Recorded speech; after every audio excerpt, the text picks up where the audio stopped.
Sinus ஏரியாக்கில் இருக்கக்கூடிய இன்ஃப்ளமேஷனை வந்து குறைக்கணும். ஸோ இன்ஃப்ளமேஷனை குறைக்கணும் அப்படின்னா நம்ம உடம்புல இருக்கக்கூடிய பித்தத்தை வந்து குறைக்கணும். ஸோ நிறைய வந்து எனக்கு தலைவலி இருக்குது, அதே மாதிரி மூக்கடைப்பு இருக்குது, தலை பாரம் இருக்குது, இந்த கட்டத்தில் நீங்கள் வந்து என்னோட பாடியில் இருக்கக்கூடிய ஹீட்டை குறைக்கிறேன்னு சொல்லிட்டு நம்ம எண்ணெய் தேய்ச்சி குளிக்க முடியாது. முதல்ல அங்கே இருக்கக்கூடிய சளியை வெளியேற்றிட்டு சில வகையான மூலிகைகள் சேர்ந்த எண்ணெய், முக்கியமாக வந்து சுக்கு தைலம், பீனிச தைலம், இந்த மாதிரி தைலங்கள் சேர்த்து வந்து நம்ம எண்ணெய் தேய்ச்சி குளிக்க ஆரம்பித்தோம் அப்படின்னாலே நம்ம உடம்புல இருக்கக்கூடிய பித்தம் வந்து குறைஞ்சு இன்ஃப்ளமேஷனும் வந்து குறைய ஆரம்பிக்கும். அது கூட ஆவி பிடிக்கக்கூடிய முறைகள்.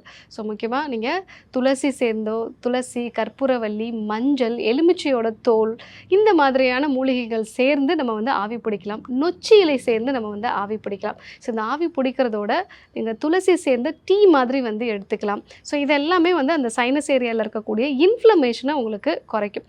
ஸோ அடுத்ததாக நீங்கள் இந்த சைனஸுக்கான சில மூலிகைகளையும் வந்து நம்ம எடுத்துக்கலாம். அதில் முக்கியமானது வந்து தும்பையோட இலை. ஸோ சைனசைட்டிஸ் பிரச்சனை இருக்குது, நேசல் பாலிப் இருக்குது அப்படின்னா இந்த தும்பையோட இலையை நல்லா வந்து நீங்கள் சாறு எடுத்துக்கோங்க. அந்த சாறில் வந்து ஒரு 2 துளி அளவுக்கு உங்களுடைய மூக்குத்துளைகளில் தலையை வந்து கொஞ்சம் அண்ணாந்து நீங்கள் வந்து அந்த மூக்குத்துளைகளில் அந்த தும்பையோட சாறை வந்து விடலாம். ஸோ அந்த சாறு வந்து உங்களுடைய தொண்டை பகுதி வரைக்கும் வரும். கொஞ்சம் வந்து கரகரப்பாக இருக்கும். நீங்கள் அதை துப்பிட்டு வெதுவெதுப்பான வெந்நீர் வச்சு நீங்கள் வாய் கொப்பளிச்சுக்கலாம்.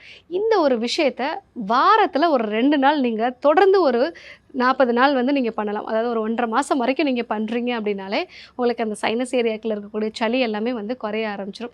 டாக்டர் எனக்கு தும்பைலாம் வந்து எனக்கு கிடைக்காது அப்படின்னு சொல்கிறவங்க, ஸோ வீட்டில் இருந்தபடியே நம்ம மஞ்சள், அதே மாதிரி வந்து மிளகு, இது எல்லாத்தையுமே வந்து போட்டு ஆவி பிடிக்கிறது, இல்லை வந்து அதில் தைலம் வந்து செஞ்சு நம்ம அந்த தைலத்தை வந்து நம்மளுடைய மூக்கு துளைகளில் வந்து விடலாம்.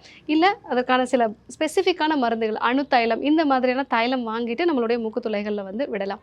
இந்த மாதிரி சைனசைட்டிஸ் பிரச்சனை இருக்கிறவங்க உள்ளுக்கும் சில மூலிகைகள் எடுத்துக்கிறது நல்லது. அதில் வந்து தும்பை, கிராம்பு, அதிமதுரம், தேவதாரு, இந்த மாதிரியான மூலிகைகளை வந்து நம்ம பயன்படுத்தலாம். ஸோ இந்த மூலிகைகள்லாம் எனக்கு கிடைக்காதுன்னு சொல்கிறவங்க சினிட் கேப்சூல்ஸ் நம்மளுடைய மருத்துவமனையில் கிடைக்குது. அந்த சினிட் கேப்சூல்ஸும் வந்து நீங்கள் பயன்படுத்தலாம். ஸோ சைனசைட்டிஸ் அப்படிங்கிறது வந்து தலைவலியை கொடுக்கக்கூடிய ஒரு பிரச்சனை தான். தலை பாரம் வந்து இருக்கும், நைட்டில் சரியாக தூங்க முடியாது, மூக்கடைப்பு சம்மந்தமான பிரச்சனைகள்லாம் வந்து வரும்.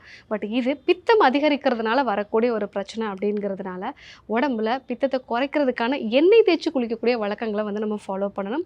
அது கூட நான் சொன்ன இந்த ஆவி பிடிக்கக்கூடிய மெத்தட்ஸு, அது கூட துளசி சேர்ந்த டீ, கொத்துமல்லி சேர்ந்த டீ, சுக்குமல்லி டீ, இதெல்லாம் நீங்கள் வந்து எடுத்துகிட்டு நான் சொன்ன இந்த சினட் கேப்சூல்ஸும் வந்து நீங்கள் எடுத்துக்கலாம். ஸோ அந்த மாதிரி எடுத்துக்கும் போது உங்களுடைய சைனசைட்டிஸில் நல்ல ஒரு மாற்றத்தை வந்து பார்க்கலாம். யாருக்கெல்லாம் தும்பையோட இலைச்சாறு கிடைக்குதோ அவங்களும் வந்து நீங்கள் பயன்படுத்தி பாருங்கள். ஏன்னா நிறைய பேர் இந்த ஒரு விஷயத்தை வந்து ஃபாலோ பண்ணியே இந்த சைனசைட்டிஸை நல்லா வந்து சரி பண்ணியிருக்காங்க.